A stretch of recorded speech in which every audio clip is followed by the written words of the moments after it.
हस्बुनल्लाहु व निअमल वकील, हस्बुनल्लाहु व निअमल वकील। अस्सलामु अलैकुम व रहमतुल्लाहि व बरकातुहू। मुअज़्ज़ज़ नाज़रीन, अरसाए दराज के बाद फिर आपकी खिदमत में हाज़िर हैं। नाज़रीन के कुछ मुतालबात और तक़ाज़े थे जिसकी बिना पर एक ख़ास उन्वान पर हम आपके सामने आज लब कुशाई करने वाले हैं। आज का हमारा उन्वान है किराएदार और मकानदार। किराएदार कैसे होना चाहिए, मकानदार कैसे होना चाहिए, और इन दोनों के हुकूक़ और फ़राइज़ क्या हैं, इनके बारे में जानकारी आपको हम इंशाअल्लाह देंगे। आखिर तक आप मुलाहज़ा फरमाएँ ताकि अहम बातें आप सबको मालूम हो जाएं। आप जितने देखने वाले हैं, या तो आप में से बाज़ किराएदार होंगे या बाज़ मकानदार होंगे। मकानदार को भी ये तमाम बातें काम की हैं और किराएदार को भी ये तमाम बातें काम की हैं। तो दोनों भी सुनिए। मैं समझता हूँ कि इन दोनों के अलावा और कोई तो नहीं होंगे, या तो मकानदार होंगे या तो किराएदार होंगे। चलिए, हर किराएदार से हम ये कहना चाहते हैं इस्लामी तालीमात की रोशनी में कि किराएदार अपने मकानदार को मुहसिन समझे कि उसने हम पर एहसान किया, उसने अपना घर हमको अता किया। उतना करोड़ों लाखों रुपए का मकान आपके हवाले किए हैं, आप उसमें रह रहे हैं, आपको सर छुपाने की जगह मिली है। लिहाजा किराएदार अपने मकानदार को मुहसिन समझे कि उसने हम पर एहसान किया है और हमको नवाजिश किया। वो अलग बात है कि हम किराया दे रहे हैं, लेकिन उसके बावजूद भी मुहसिन समझना चाहिए कि वो हमको मकान अपना दिया है। अच्छा, दूसरी बात ये है कि किराएदार की ज़िम्मेदारी है कि मकान को साफ़ सुथरा रखे ताकि मकानदार भी खुश रहे और आपकी तबीयत भी खुश रहे। क्योंकि जिस घर के अंदर सफाई पाकी होती है तो पाक साफ़ रहने से इंसान की तबीयत में एक निशात पैदा होता है और दिल लगता है उस जगह पर। अगर अपने घर को आप बिल्कुल गंदा रखेंगे और यूँ समझेंगे घर तो हमारा नहीं है भाई, मकानदार का है, लिहाजा चलो जैसे भी रखो। अरे भाई, जब तक आप रह रहे हैं वो आपका मकान है, आपने उसको अपने ज़िम्मेदारी में लिया है, तो लिहाजा आप रह रहे हैं, वहाँ बैठ रहे हैं, खा रहे हैं, सो रहे हैं, तो ज़िम्मेदारी है कि मकान को सही रखें, साफ़ रखें, पाक साफ़ रखें। अगर गंदा रखेंगे तो ख़ुद आपको ही मुश्किल होगी, चूंटी आएंगे, मकोड़े आएंगे, कीड़े पतंगे आएंगे, तो तकलीफ़ हमको ही होगी, रहने वालों को होगी, किराएदार को। लिहाजा पाक साफ़ रखें। और एक बात यह है, किराएदार की ज़िम्मेदारी यह है कि किराएदार अपने मकानदार को वक्त पर किराया अदा करें। बल्कि मुमकिन हो तो एक दिन पहले दे दे, या नहीं तो अपना जो मुकर्ररा वक्त है, मुकर्ररा वक्त पर किराया पहुंचा दे। क्योंकि हर मकानदार कुछ ना कुछ एक प्लान किया हुआ रहता है कि मेरा ये मकान का किराया आएगा तो मैं फ़लाँ मकाम में फ़लाँ चिट्ठी में दूंगा, या फ़लाँ का कर्ज़ा अदा करूंगा, या कुछ भी प्लान रहता, या मैं उसको महफूज रख लूँगा। तो इसलिए हर एक का एक प्लान रहता है। उस प्लान के मुताबिक अगर हम वक्त पर देंगे तो वो काम कर सकेगा, वरना वक्त पर नहीं देंगे तो वो बेचारे मकानदार को तकलीफ़ होगी। बल्कि रोज़ाना ऐसा करना चाहिए। जो भी मुलाजमत करने वाले हैं, या जो कोई जॉब करने वाले हैं, या कोई बिज़नेस करने वाले हैं, तो कुछ रोज़ाना किराया निकाल कर रखने की कोशिश करें। 100 रुपये, 200 रुपये, 1000, जितना मुमकिन हो सके, ताकि आसानी के साथ में जमा हो सके पैसे। महीना ख़त्म होती है, आपको देने में आसानी हो सकती है। ये एक बात किराएदार के लिए है। और एक बात यह है कि किराएदार अपने मकान का लाइट का बिल, नल का बिल, इंटरनेट का बिल, जो भी बिल होते हैं तमाम बिल वक्त पे अदा कर देना। ऐसा ना हो कि पूरे बिल उठा के रख दिए, अब निकलते वक्त फिर आपस में किराएदार में मकानदार में झगड़ा हो रहा है, इतने दिन के बिल बाकी है। तो जाहिर बात है बिल अदा नहीं करने से आपके सर पे चढ़ जाएगा मसला, ज़्यादा बोझ हो जाएगा, फिर मकानदार को भी एतराज़ का मौका रहेगा। तो तमाम बिल से वक्त पे अदा कर देना। और एक बात यह है कि किराएदार की ज़िम्मेदारी ये है कि अपने मकानदार के जो कुछ हिदायत होते हैं, एग्रीमेंट के वक्त में जो कुछ बातचीत तय होती है, उसके मुताबिक अमल करना चाहिए। ये चीज़ें हैं किराएदार के ताल्लुक से। आमतौर से इन चीज़ों का ख्याल नहीं करने की वजह से किराएदार और मकानदार में झगड़ा होता है। वक्त पर किराया अदा नहीं करे, 1-2 महीने 3 महीने देखेंगे, देखकर बाद में फिर जो है उन मकानदार आके घर खाली करो बोलेंगे। जब घर खाली करने के बाद से कहा जाएगा तो फिर आपको इतना होगा कि देखो जो है मकानदार हो के घर खाली करो बोल रहे हैं। अरे भाई खाली करो बोलने का रीज़न क्या है, वजह क्या है? वजह यह है कि आप किराया वक्त पर अदा नहीं करें। तो जो हिदायत इस्लाम में दी गई हैं वो ये है कि जो मुआहदा होता है, मुआहदे के मुताबिक इंसान को चाहिए कि काम करें।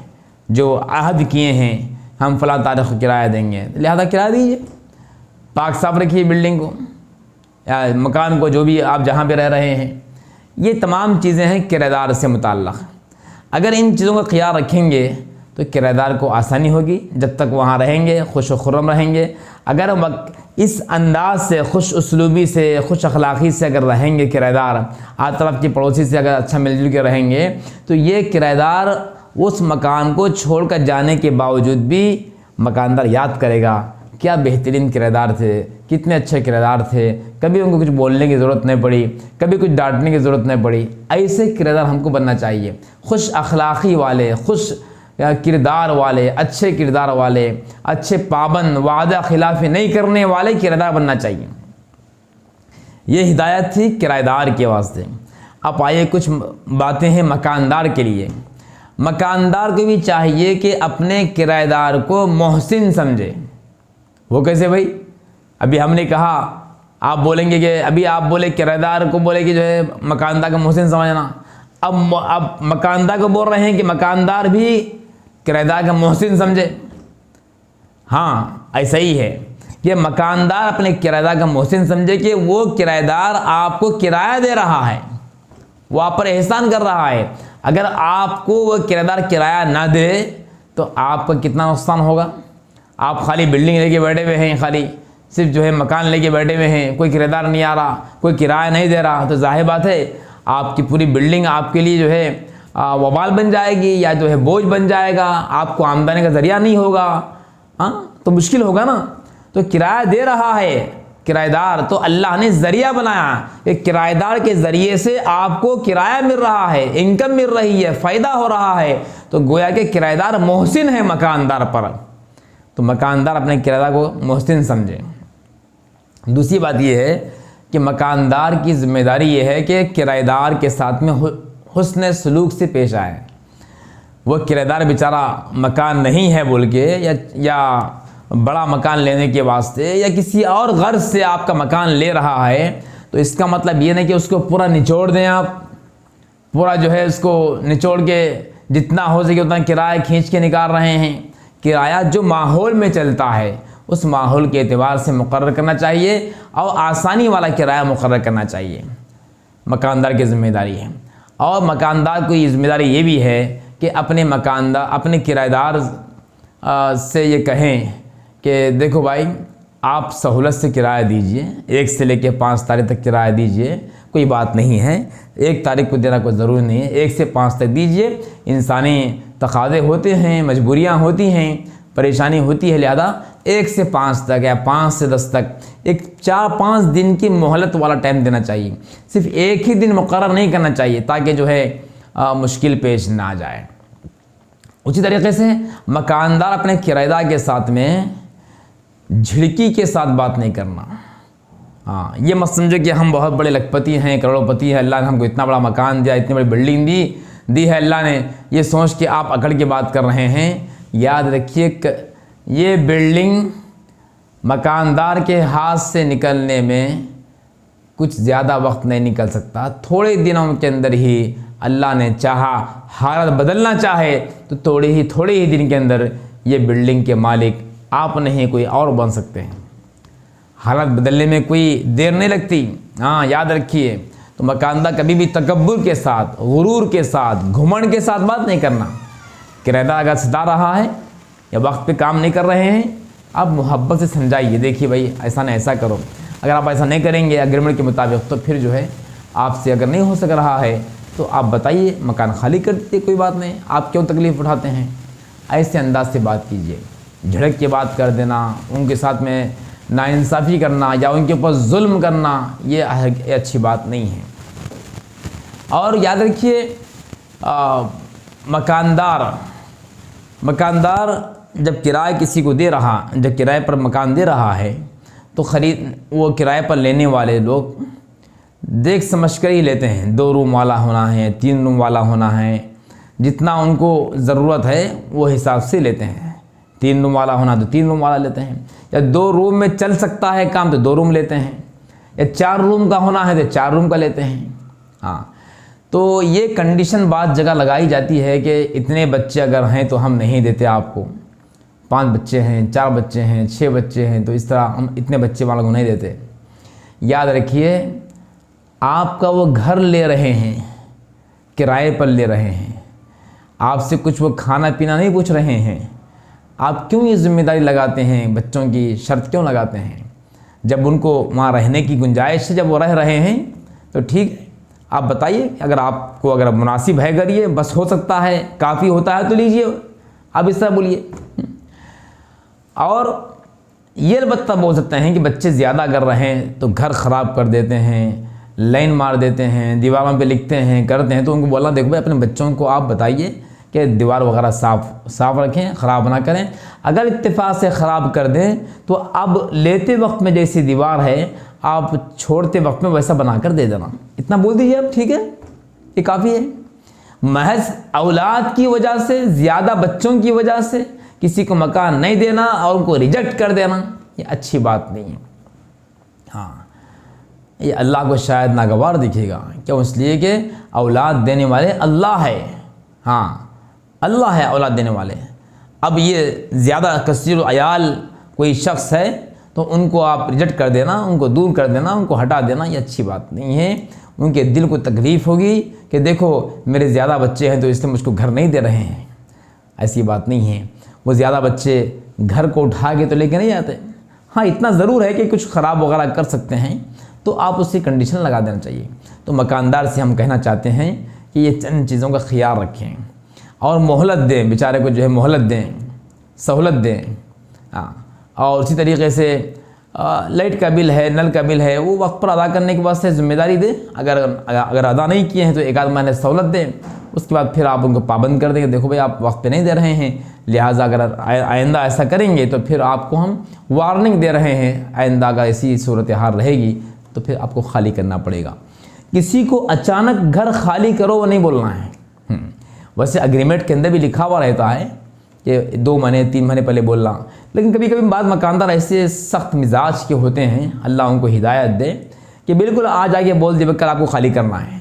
अब बताइए वो कहाँ जाके रहेंगे, कहाँ सर छुपाएंगे, बच्चों को लेके कहाँ फिरेंगे, सामान को लेके कहाँ फिरेंगे, कितना मुश्किल होगा। हाँ, इसलिए 2-3 महीने का कम से कम वक्त देना चाहिए, पहले से बोलना चाहिए कि आपको खाली करना है 2 महीने के बाद में, 3 महीने के बाद में, ताकि वो आसानी के साथ में देख सके। कभी भी घुमंड नहीं करना। मकानदार घुमंड करेंगे अगर अपने मकान पर तो याद रखिए कई लोगों को ऐसे देखे गए हैं, कई लोग ऐसे देखे गए हैं, कई मालदार लोग ऐसे हैं जिन्होंने इस तरह का तकब्बुर वाला, घुमंड वाला मामला किया तो अल्लाह ने उनकी दौलत को पलट दिया, किसी और को मालदार बना दिया और इनको फ़कीर बना दिया। फ़कीर से अमीर बनने, अमीर से फ़कीर बनने में कोई देर नहीं लगती। एक अमीर शख्स था, अपने बड़े महल के अंदर अपनी बीवी के साथ बैठ के खाना खा रहा था। दरवाजे पर फ़कीर आकर दस्तक दिया और कहा कि अल्लाह के नाम पर दे दो। बीवी ने कहा कि उठो जाकर दे के आओ, गरीब आया है, फ़कीर आया है। उस मालदार घुमंड वाले महल वाले आदमी ने कहा नहीं दूंगा मैं इसको। उस फ़कीर को झड़क कर भेज दिया। लेकिन बीवी के दिल में नागवारी हुई, बुरा मालूम हुआ। अल्लाह को भी ये चीज़ नागवार मालूम हुई। कुरान मजीद में अल्लाह ने मना किया है, वह अम्मसाइला फला तनहर, साइल को मत झिड़को, लेकिन इसने झिड़क दिया। बाद में हुआ क्या? किताबों में लिखा है, सूरह कौसर की तफसीर में यह बात लिखी हुई है कि एक दिन ऐसा आया कि वो बीमार हो गया, परेशान हो गया, मुसीबत में मुब्तला हो गया। आहिस्ता आहिस्ता वो पैसे अपने लेकर, जो उसका पैसा था, जो ख़जाना था, खर्च करते गया, खर्च करते गया, खर्च करते गया। पैसे ख़त्म होते जा रहे हैं, होते जा रहे हैं। फिर वो अच्छा नहीं हो रहा है, मुसीबत उसकी दूर नहीं हो रही है, बीमारी दूर नहीं हो रही है। चंद दिन के बाद में ऐसा हुआ कि पूरा कंगाल हो गया, बीवी को खिलाने के लिए, संभालने के लिए भी गुंजाइश नहीं थी। तो उसने अपनी बीवी से कहा कि मैं अब तुमको पाल नहीं सकता, मैं चाहता हूँ कि तुम यहाँ से चली जाओ, मैं तुमको तलाक दे देता हूँ। तलाक दे दिया। उसके बाद में उस लड़की, उस बीवी के घर वालों ने, उसके माँ बाप ने किसी और से उसका निकाह करवा दिया। करने के बाद में वो दीनदार शख्स थे जिसका दूसरा निकाह हुआ है, वो शख्स दूसरा शौहर और ये बीवी अपने दूसरे घर के अंदर बैठ के फिर दोबारा खाना खा रहे थे। जैसा उस वक्त में वो शौहर के साथ खाना खा रहे थे, ऐसा ही इस शौहर के साथ में खाना खा रहे थे। यकायक दरवाजे पर किसी ने दस्तक दी और कहा कि अल्लाह के नाम पर कुछ दे दो। तो वो शौहर ने फ़ौरन अपनी बीवी से कहा कि उठ जाओ, जो कुछ हमारे दस्तरखान पर है लेकर जाओ और उस फ़कीर को देकर आओ। कितना फ़र्क है देखिए। ये जो दूसरा शौहर था मुतवस्सित है, यानी कि उतना मालदार नहीं है, लेकिन दिल का मालदार है। हाँ, इसका दिल मालदार है। उसने कहा कि उठो, फ़ौरन जाकर उसको देकर आओ। फिर पहला शौहर क्या था? मालदार था ज़ाहिरी एतबार से, दिल का मालदार नहीं था, उसने उसको झड़क दिया था। तो अब जैसा ही दूसरे शौहर ने इस बीवी से कहा कि उठो जाकर देकर आओ, तो वो औरत, वो बीवी को वो दस्तरखान का सामान जो कुछ था उठाकर उसको देने के वास्ते दरवाजे पर जाती है। जैसे ही दरवाजे के करीब पहुंचती है, बेहोश होकर गिर जाती है। अब ये शौहर भागते हुए आता है, क्या हुआ क्या हुआ, क्यों गिर गए, क्यों गिर गए? तो अब ये कुछ देर बाद में जब होश आती है तो कहती है कि अजीब मामला हुआ है, अजीब मामला हुआ है। कहा क्या माजरा है, क्या मामला पेश आया? तो कहा कि अभी जो दरवाजे पर मांगने के वास्ते फ़कीर आया था वो मेरा पहला शौहर है, जिसने फ़कीर को झड़क दिया था। आज अल्लाह ने उसको फ़कीर बनाकर मेरे दरवाजे में भेज दिया। ये कहना था। उस दूसरे शौहर ने अपनी निगाहों को नीचे किया और कहा, क्या तुम जानते हो कि वो जो तुम्हारे दरवाजे पर, पहले शौहर के दरवाजे पर जो मांगने के वास्ते फ़कीर आया था, वो फ़कीर मैं ही हूँ। अल्लाह अकबर। क्या समझा आपने? कि पहले शौहर को अल्लाह ने घुमंड की वजह से फ़कीर बना दिया, और जिस फ़कीर को उसने झड़क दिया था अल्लाह ने अपने उसकी बीवी का शौहर बना दिया और वो इसके घर में आ गया। देखिए, अल्लाह ताला को हालात बदलने में देर नहीं लगती। इसलिए मकानदार से हम कहना चाहते हैं कि कभी भी किराएदार के साथ में घुमंड के साथ या आमिराना अंदाज या ऑर्डर वाला अंदाज इख्तियार नहीं करना चाहिए। कभी घर पर गए उनके तो दरवाजे के बाहर ठहरना चाहिए। क्यों? इसलिए कि दरवाजे के बाजू ठहरना इस अंदाज से भी कि अंदर के लेडीज़ दिखाई ना दें। क्यों? इसलिए कि तुमने जब उनको घर हवाले किया है तो वो अपने घर के अब इस वक्त मालिक है, जब तक वो घर के अंदर रहेंगे। अब तुम मकानदार होने के बावजूद भी अंदर बगैर इजाज़त के जा नहीं सकते, बेपर्दगी हो जाएगी, जाएंगे तो गुनाह होगा। यह ख्याल रखना चाहिए। तो ये चंद चीज़ें मकानदार से मुताल्लक़ और किराएदार से मुताल्लक़ है। अक्सर मौके पे देखने का मौका मिलता है कि किराएदार मकानदार में झगड़ा होते रहता है। किराएदार मकानदार में झगड़ा होते रहता है, कोई कुछ बोलते रहते हैं। किराएदार मकानदार से झगड़ा करते हैं, मकानदार किराएदार से झगड़ा करते हैं। तो ये दोनों के लिए ये चंद बातें आपके सामने अर्ज़ कर दिए हैं। उम्मीद करते हैं हम कि नाज़रीन को ये बातें अच्छी लगी तो अमल कीजिए, और अच्छी लगनी चाहिए, क्योंकि हर किराएदार अच्छा बनना चाहते हैं और हर मकानदार भी अच्छा बनना चाहते हैं, बनना चाहिए। लिहाजा ये बातें आपके लिए पेश हैं, अमल करके फ़ायदा उठाएं। अस्सलाम वालेकुम। हस्बुनल्लाहु व निअमल वकील, हस्बुनल्लाहु व निअमल वकील।